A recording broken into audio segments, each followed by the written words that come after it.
On va introduire un petit peu en effet cette thématique et introduire ce colloque pour essayer de commencer à répondre à vos questions, les questions qui se sont posées. Alors, on a remercié tout le monde, mais moi je tiendrai d'abord à remercier le public aussi et les intervenants. Comme on l'a souligné, c'est pas facile en ces temps de pandémie de se réunir. Il y a des gens qui viennent de Lyon, il y a des gens qui viennent de Clermont-Ferrand, voilà, et d'ailleurs aussi, et de Paris. Et donc, voilà, d'abord il y a eu la pandémie, en plus là il y a eu toutes les intempéries, donc c'est un vrai parcours du combattant que de venir jusqu'à Perpignan.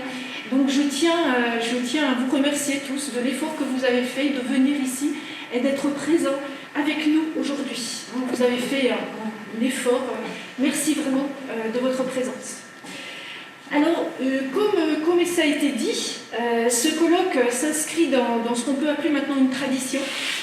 Depuis 2017, l'UPVD, et en particulier donc la faculté des lettres et sciences humaines, et puis le CRESEM, organise chaque année donc, un colloque, les premiers jours de septembre, pendant le festival Visa pour l'image, et en lien avec lui. Donc le premier, Martin l'a dit, portait sur les frontières de l'image.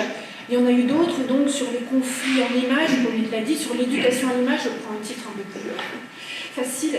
Et puis le dernier, donc, sur la perception qu'on pouvait avoir des quartiers à l'intérieur d'une cité. Alors aujourd'hui, en effet, nous nous réunissons pour réfléchir sur ce lien existant entre l'image et le son, sur la façon dont on peut entendre une image et dont on peut figurer un son. Alors je pense que ma collègue, Mme Barbenman, va en parler un peu. C'est vrai que, en fait, on s'en est rendu compte après, c'est peut-être un titre un peu provocateur pour les photojournalistes ou pour les photographes qui ont choisi justement de faire une photo et de ne pas faire de vidéo. En revanche, il m'a semblé que pour nous, chercheurs, ça tombe sous le sens en fait. Parce que, moi je suis aussi spécialiste de l'Antiquité, d'abord même, et on en parlera aussi. Si on n'avait pas nos images qui pouvaient parler, l'Antiquité resterait muette. Donc, automatiquement, les images, on essaie de les faire parler. De la même façon que les textes font image, les images y parlent également. Et donc, c'est quelque chose, pour nous, c'est un lien qui se fait automatiquement. On peut parler aussi de synesthésie, on peut parler des poètes, etc. Donc c'est vrai que c'est quelque chose qui pour nous, va de soi. Mais on essaiera justement d'aller un petit peu plus loin que ça. Pour continuer un petit peu sur les côtés pratiques, donc, ce colloque fera l'objet d'actes, comme tous ces colloques. Nous avons créé une collection d'ailleurs aux presses universitaires de Perpignan, pour accueillir la publication de ces actes, qui s'appelle l'image in situ. Et vous avez, je n'étais pas sortie encore, mais il y a les premiers actes du premier colloque qui sont sortis et qui seront en vente là, devant la salle. Alors tous ces travaux vont répondre au même principe, il y en a 3. Le premier, donc, c'est qu'ils ont tous pour thème de réflexion l'image. Ils sont nés en fait d'une volonté de mettre en valeur le photojournalisme et d'intégrer ce sujet dans les thématiques de recherche développées à l'Université de Perpignan. Pour autant, ils ne se limitent pas à cette perspective. Leur centre d'intérêt tourne évidemment autour de l'image, mais l'image en tant que telle, celle du photojournaliste, certes, mais aussi celle du photographe, celle du peintre, celle donnée par le cinéma, l'écrivain, les nouveaux médias, l'image mentale aussi, la représentation, la perception que l'on a ou que l'on se fait de quelque chose. Donc c'est vraiment l'image au sens large. Ce qui nous intéresse, c'est donc d'essayer de décrypter l'image, de comprendre comment elle se construit, aussi bien dans la tête que sur une feuille de papier, dans un texte, sur une pellicule, un écran, une toile ou un vase. Le deuxième principe, vous l'avez compris aussi, c'est la multiplication des angles d'approche et donc le croisement des disciplines. Notre but est que ces colloques soient un lieu de rencontre et d'échange, vous l'avez compris aussi entre professionnels et chercheurs, mais aussi entre chercheurs eux-mêmes qui viennent d'horizons différents. C'est la raison pour laquelle nous avons réuni, et nous avons tenu aujourd'hui à réunir des photographes, des photojournalistes, des musiciens, des compositeurs, des artistes plasticiens, des musicologues, des spécialistes de cinéma, des sociologues, anthropologues et linguistes historien de l'art et spécialiste en infocom. C'est vraiment cette diversité qui va nous permettre, je l'espère, d'approfondir et d'enrichir notre réflexion. Le troisième principe, c'est la volonté de privilégier une vision diachronique, en invitant des spécialistes d'époques différentes, de l'Antiquité à nos jours. Et nous avons la chance, cette année, d'accueillir 3 antiquisants, qui vont, j'en suis sûre, nous apporter le recul nécessaire pour donner de l'épaisseur à nos discussions. Tout en s'inscrivant dans une tradition, le colloque de cette année se tourne résolument vers l'avenir, en se faisant l'écho de 3 créations dont il a été question aussi pendant ces premiers discours. D'abord la création de 2 nouvelles formations proposées par l'UPVD. Donc bien sûr la licence professionnelle, métier de l'information, métier du journalisme et de la presse, qui succède au DU photojournalisme, captation et imagerie aérienne, créé en 2014 donc en partenariat avec Visa pour l'image et le CIP. Une formation qui, comme ça a été dit aussi, remarquée et remarquable pour tous les prix obtenus par ces étudiants grâce à la qualité de leurs encadrants. Je sais qu'il y a ici les élèves de cette nouvelle licence pro, je tiens à les signaler et à les féliciter d'être là.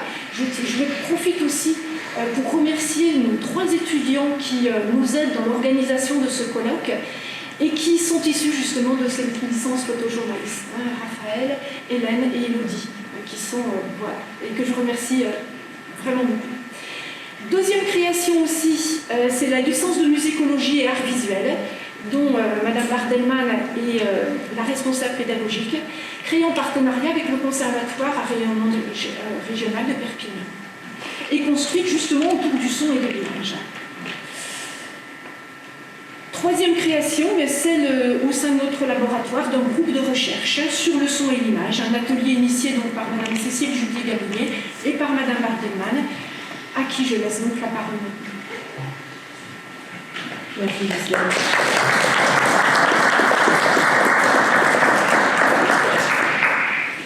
Bonjour à tous.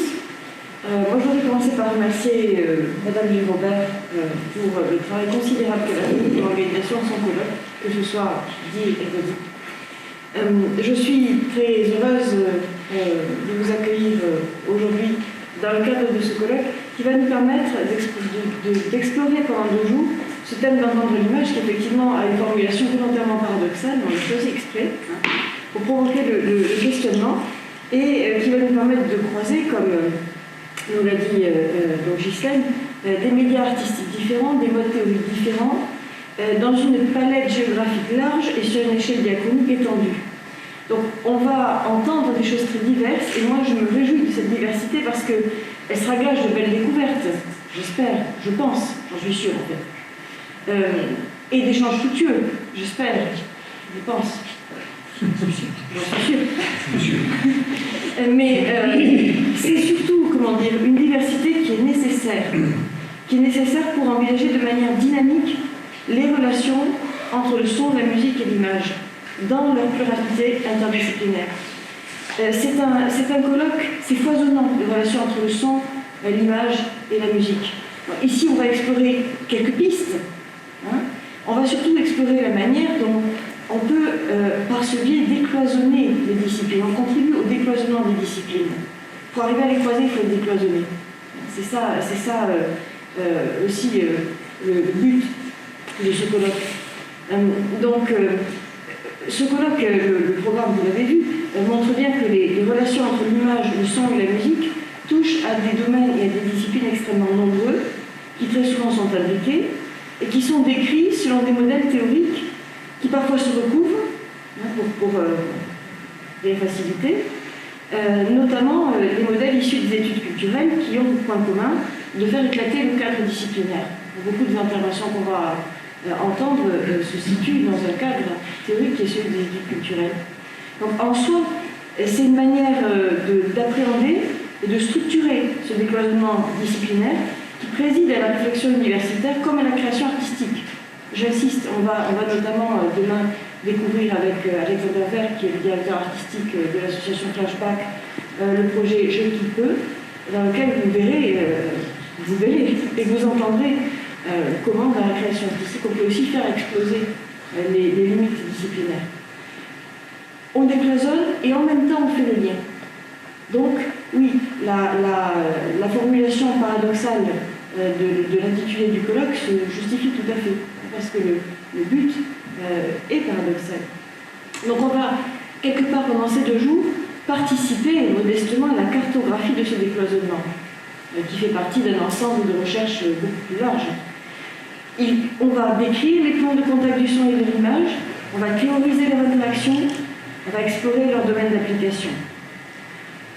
Au cours de ces 2 jours, nous allons interroger la façon dont la relation entre le son, la musique et l'image peut contribuer à la valorisation patrimoniale dans un musée, peut contribuer à la valorisation d'un contenu de presse. Nous allons aborder la relation entre son et image avec l'œil et avec l'oreille, du sémioticien, de l'ethnologue, du pédagogue, du cinémusicologue, de l'historien de l'art, du compositeur de musique augmentée. Nous allons découvrir des points de contact de l'œil et de l'oreille à travers des supports artistiques multiples, de la céramique grecque du 8e siècle avant Jésus-Christ à la peinture de Pablo Picasso, en passant par de multiples manières de figurer le son. Et enfin, nous allons donc découvrir comment la création multimédia expérimentale peut constituer une forme de recherche en soi, en interrogeant la définition même du son et de l'image, en sculptant la matière du son et de l'image de manière complètement inédite. Donc nous allons entendre l'image, imager et imaginer le son. Et j'espère vous régaler. Merci.